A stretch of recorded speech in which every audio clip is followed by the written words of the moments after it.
Ladies and gentlemen, welcome to the Senior Master Qatar 2016 ITTF World Tour Grand Finals. Welcome to Doha. It is women's singles semi-final. Please welcome from Germany, the number 11 seed, world ranked number 8, Ying.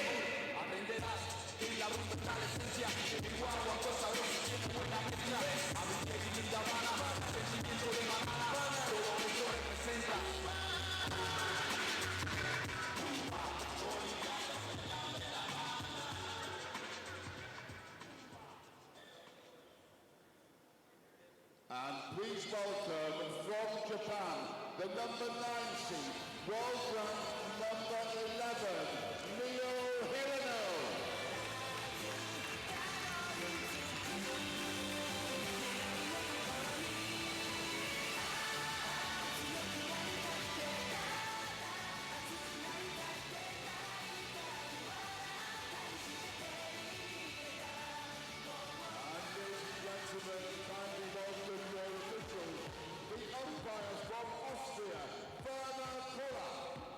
Greetings to our continuing live coverage of the Seamaster Qatar 2016 ITTF World Tour Grand Finals. Today, days 3, evening session, bringing semi-finals. 6 down, just 4 more matches to play tonight. By the end of play tonight, all final berths will be accounted for as we head towards the sharp end of the draw. Middle podiums draw ever closer.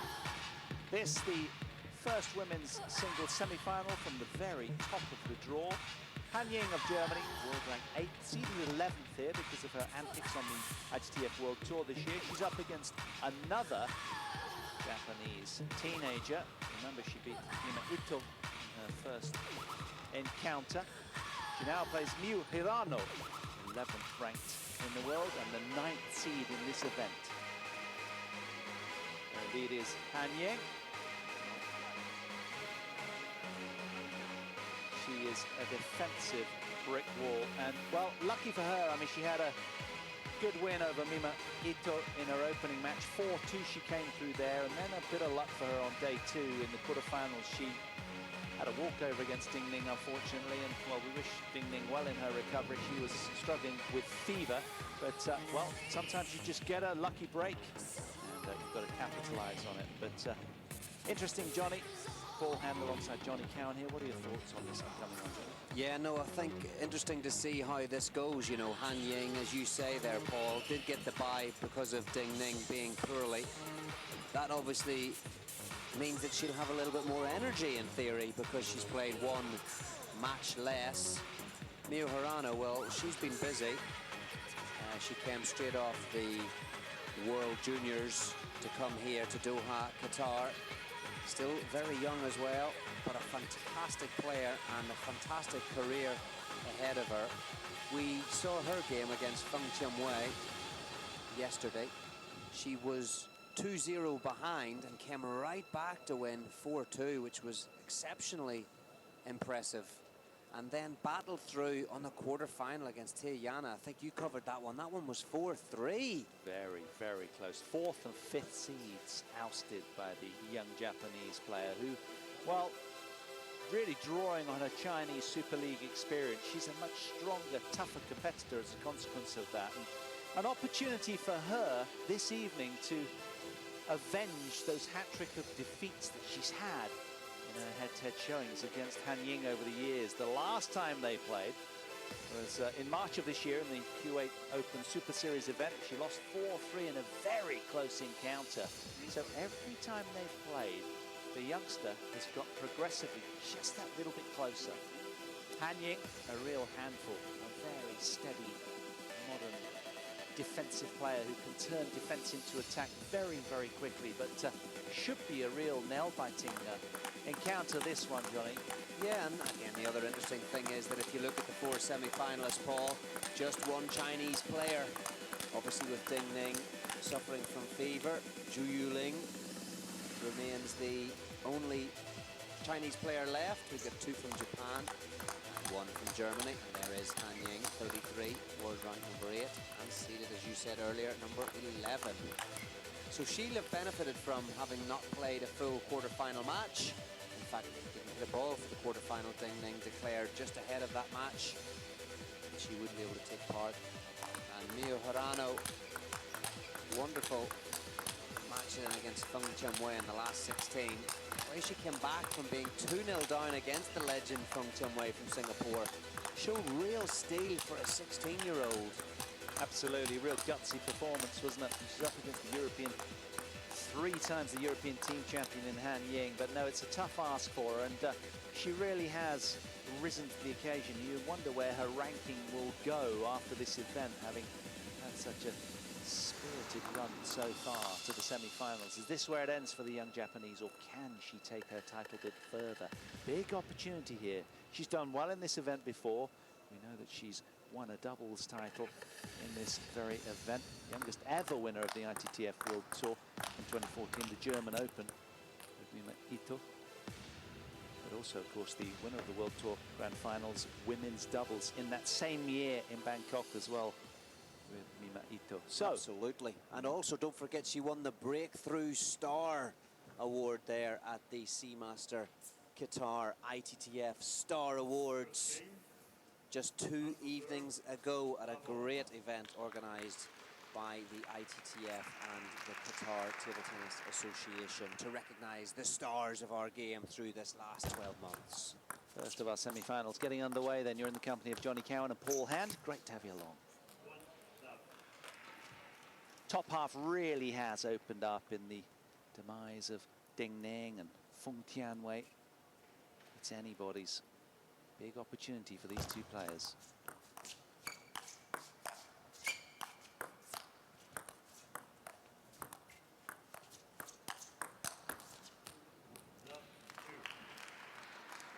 That's a class exchange and move from defensive into attack for Han Ying. Look how relaxed she is taking that counter topspin.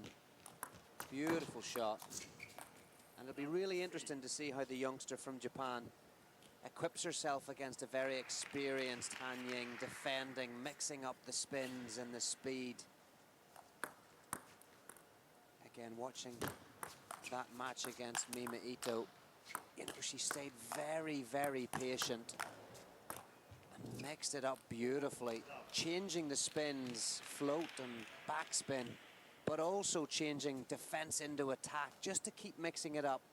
And of course, at 16, there's only so many years that any player can be in table tennis, and sometimes you need to accumulate that experience against the defenders, Paul. Absolutely, it takes a little while, doesn't it? That really is a tough ask, taking on the might of the defenders. And while she could take a leaf out of Xu Jin's book, that's for sure, with his antics against Muramatsu earlier.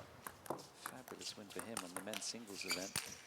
Just crushing past the young Japanese player. But here it's interesting, and one of the other talking points, Johnny, is Han Ying, of course, is the sole European survivor in this event. Now, what with the absence of, well, that Dima Ovtcharov loss against Fan Zhendong, having had the 2-love lead and almost a 3-game lead as well. What a cracker that was. So it's all resting European interest on the lady at the top of the table.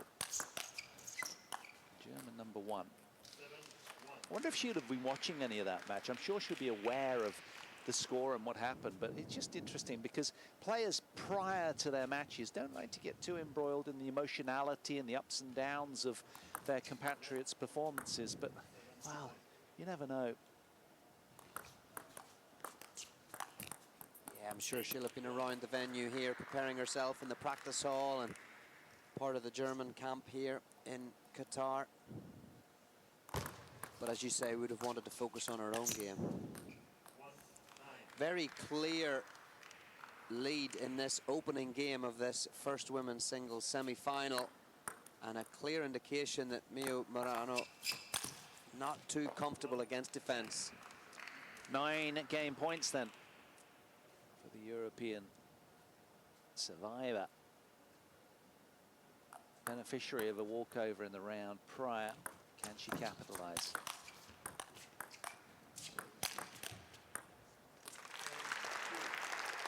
Better from Hirano, trying to ignite her performance and get the ball rolling, so to speak. But it's Han Ying who takes the opener fairly comfortably, 11 points to 2. Still a lot of ball to be played in this one, you feel? Don't go anywhere, join us for game 2 just after the break.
Back for game 2 then.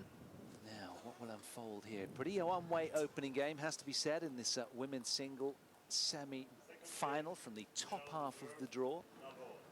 Bottom half loaded with the second and third seed. We'll be bringing you that match next, second women's semi. Yeah, it just doesn't look comfortable here. Again, style, experience, game plan, all of the above, perhaps. It's almost like she's got too much time to think. The ball's just floated back. And Han Ying, one of those German players, just so good from Chinese descendancy at lulling you into error and sort of almost like you feel you've got time to play with. But of course, you've got to generate your own pace. And that's quite a challenge for a young athlete. Better, blended that much better, did HIRANO. Well, we mustn't underestimate the disguise on the spins that Han Ying will be using here. And 2 points prior to this one, HIRANO put one off the end and one in the net. Well, that's an indication that one was a float and one was a backspin. But the 2 points that she's just won, consequently, HIRANO, have come from a topspin ball from Han Ying. Not that one, that was backspin, but it's high. So it's either a topspin roller or a high ball. But when it's low, and either backspin or float, she's struggling a little bit. Han Ying will continue to mix it up, that's for sure. Oh, great counter-attack from the German number 1 there. What a spike on that. And I'm curious, Johnny, as well, another dimension for you. You know, career highlights for Han Ying this year. The Olympic Games team silver medalist in the team event, led the team with Zhona Shan to their first ever Olympic final, beating none other than Japan in the semis. So, you know, familiar with the players in black and the young talent that they are, and kind of almost wise to it as well. Leading the charge for the German team in their win that day. Yep, and what a win it was. I was in the venue in Rio when it happened. A spirited performance by the German team. Edge ball, staying in touch.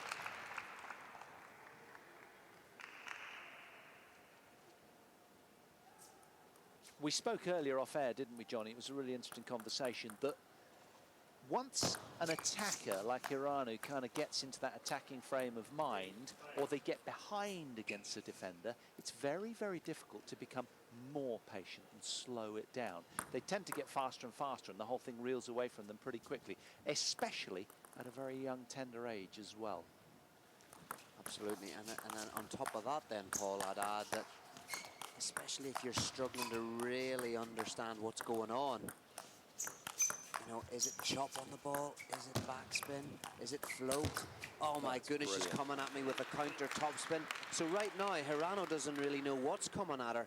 Fantastic from Han Ying, chops, floats, and then topspins. So, you know, difficult if you can't find your own rhythm.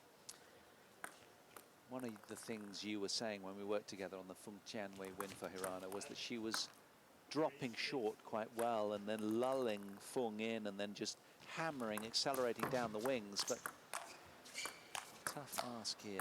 different kettle of fish. Yeah, you could deploy the same tactic in this, but it requires you reading the backspin and the float versus the Feng Tian Wei topspin play, which I think suits Miu Hirano a little bit more. Did Han find an edge there or not?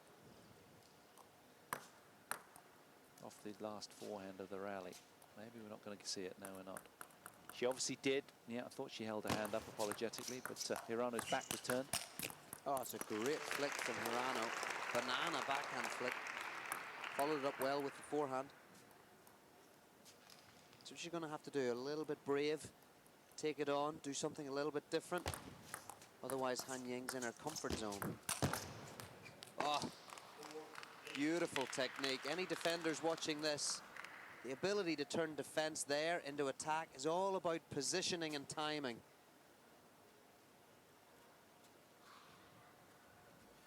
Yeah, it seemed the penultimate shot from Han Ying there was just loaded with side slice, hitting the inside of the ball on the backhand. It's got the pop-up response.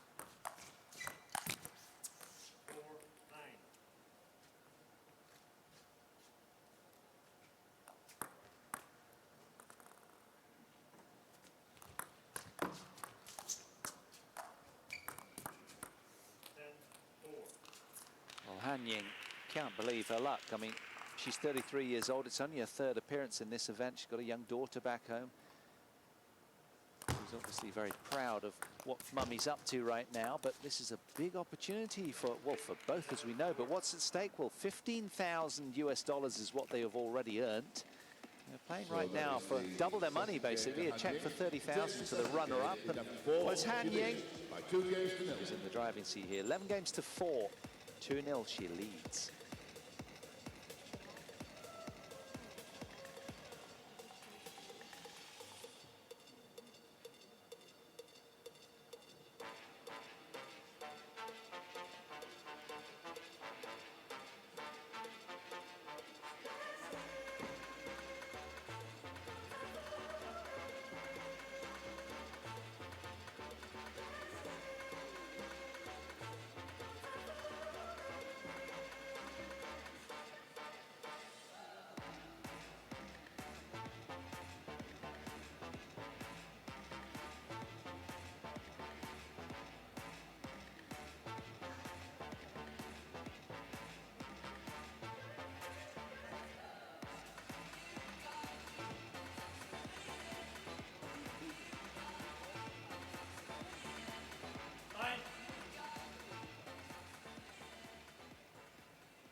Back for game 3 then. In this well-lit court on table 1 here. Matches have been reeling on and off all week out on an adjacent hall. Tables 2 and 3. It's all been happening. A table tennis bonanza full of top international field quality. Han Ying with a stranglehold over this one already. Halfway home.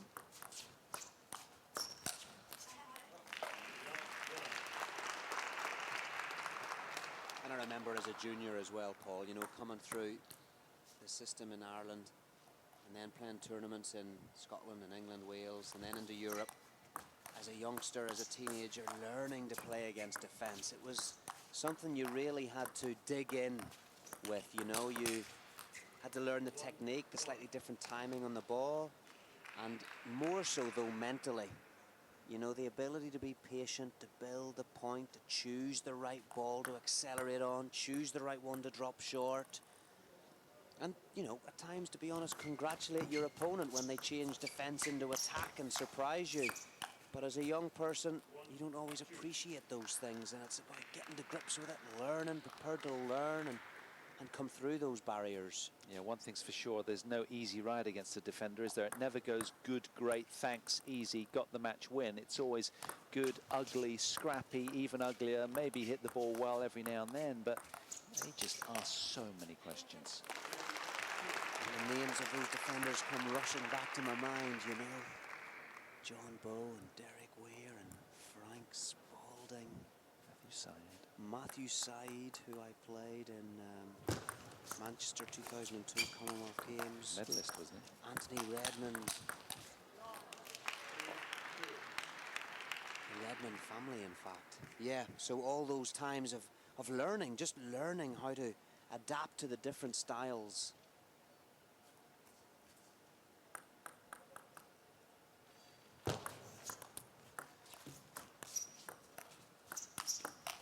Usher Watson was another one. And when you watch Han Ying's racket head closely and the way she finishes a lot of these chops, you see just how loaded they are with underspin and bite. And of course, as an aggressor, you have to put the equal amount, maybe more, top on to kind of counter that. And that's just to get the ball back on the table. I think for the layman, be spraying the ball up all over the place.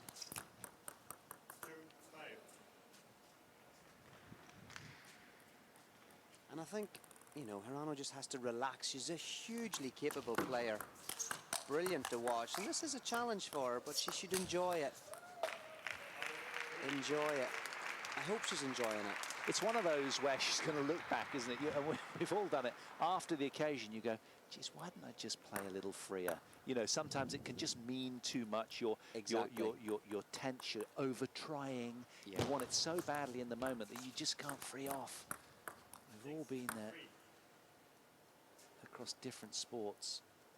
But Han Ying really is in the zone, and she's kind of just getting the best out of her own batteries on the day. And conversely, this young lady at 16 years old, I bet her mind is like a washing machine right now, spinning. Full revs.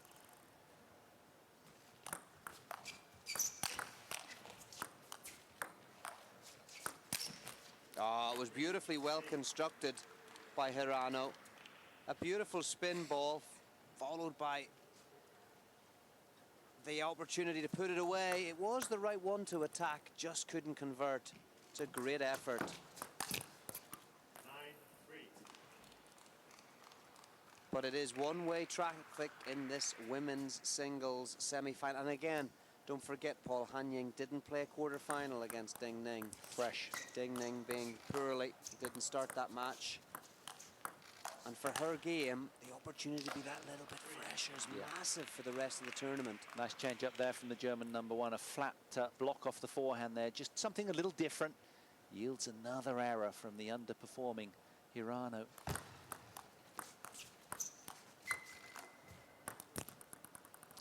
Well, they're hemorrhaging thick and fast, the errors from HIRANO at the moment. I hate to say it, but it's Han Ying right in the ascendancy here. 3/4 of the way home for a place in the final.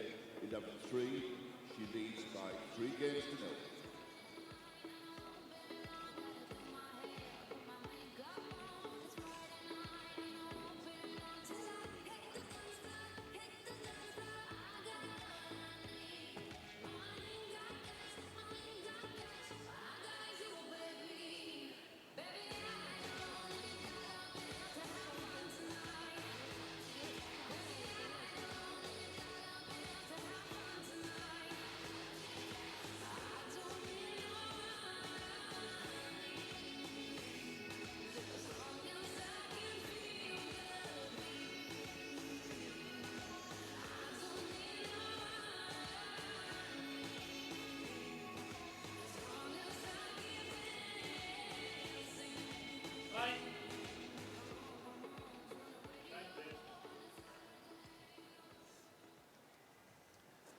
Back for game 4 then. So what can the young Japanese player muster right now? She's right up against it, against a very in form and energized, fresh Han Ying. Yeah, tough for the 16-year-old, but she's been trying. She's given it her best shot. It's a semi-final here at the World Tour Grand Finals. She's just got to use this as a learning opportunity. She is one of the superstars of the future. She's already proven her pedigree in world events. And she's already absolutely highly decorated already. And let's not forget as well, she's just taken out the 4th and 5th seed respectively in this tournament, and she of course is the 9th seed. So she's had a cracking, you know, go at it so far. Brilliant. But of course it's just a souring when you underperform in the semis. You know, she's going to go away from here deflated. Possibly, but again, you know yourself, Paul, when it's styles in her, this will be a great learning experience for her, because you just said she took out the 4th and 5th seed. both attacking players, so she's very comfortable in that style of play. So, you know, this time it's about learning the defensive style because, you know, particularly in the women's game, there are more defenders than in the men's game at the top level. So at some point in the big tournament, she is going to come up against a good defender, and she's going to have to be ready. And so, you know, at 16, I think this is just a great learning experience. But I agree, a little bit of shame that it's a semi-final of the World Tour Grand Finals, but such is life. We all have different journeys. We're all on different journeys, and hers just happens to be in this semi-final. Great crunching forehand there. She's not giving up, which is great to see. First ball's a super spinny ball. That one was a little bit short from Han Ying, which allows Miu Hirano to accelerate. And look at the body transfer through that forehand smash. But that's tough right there, you know. So if you're watching that thinking, I wonder why she missed that. Watch how Han Ying gets around here, plays it deep. Look how the ball sort of skidded and jumped up at Miu Hirano. That was because there was no spin on it. Very clever defensive work from Han Ying, and the result was that Hirano lifted it off the end. 17 Chinese women's singles winners since the event's inception. Out of 20 stagings. This is the 21st staging of this event. Never has a European woman won the event. Quite something, as they call time out. So, Han Ying's in the final, quite possibly right now. You know, I hate to, you know, do the Japanese player a disservice, but it looks increasingly that way. And well, who knows? You know, stranger things have happened. Look what happened to Ding Ning there. I mean, that's rough justice, I know, but you know, sterner tests await you, I'd imagine, because in a minute, whatever happens, we've got another 3 matches to bring you, and the second of those, the next of those is going to be Zhu Yuling, the 3rd seed, who's up against Kazumi Ishikawa of Japan, the 2nd seed, so that should be interesting as well.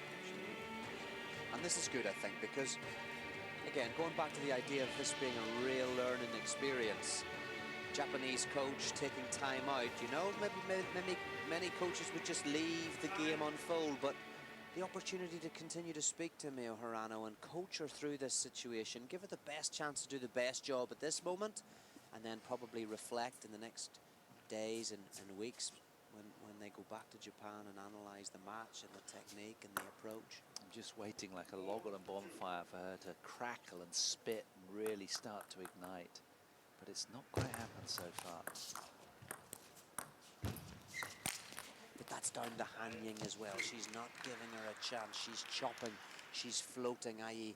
playing defense with no spin. She's attacking, she's rolling, she's spinning, she's counter-top spinning. She's mixing it up fantastically well.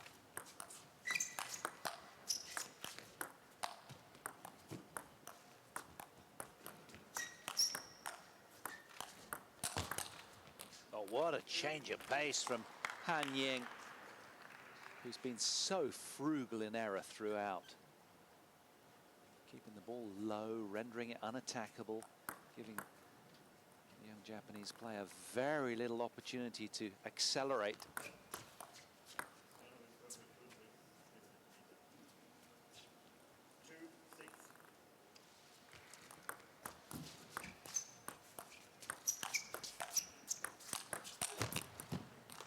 Good play.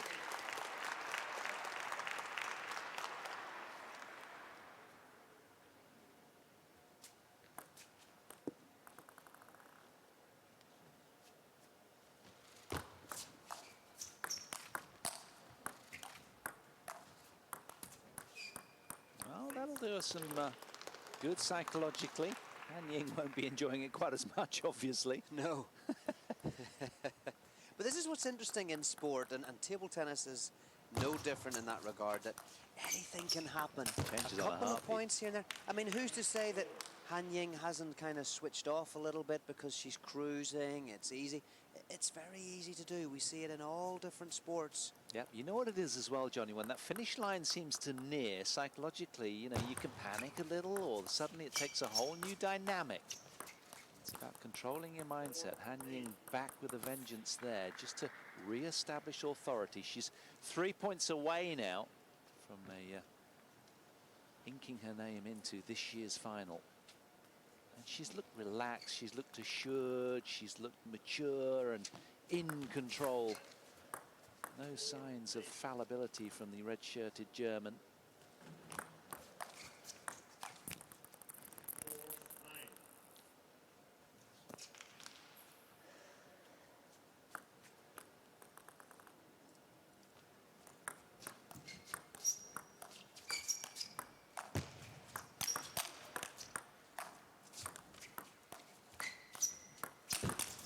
Oh, that's just world-class defending and attacking. In this moment, she could equally be a world-class attacker out and out. Look at that counter topspin on the forehand. Brilliant. 6 semi-final match points. 1 saved straight away with that backhand down the line, leaving 5 semi-final match points for Han Ying.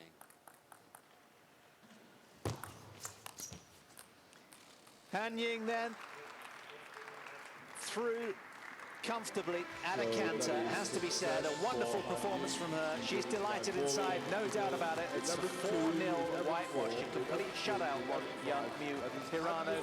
She extends her head-to-head showing over this very opponent to 4-0 now. Well, she's delighted. She's into the final, and she'll put her feet up now and no doubt watch the second women's semi-final. It's Ling, Chinese Republic, and Kazumi Ishikawa. That'll be up next after our short break. Don't go anywhere.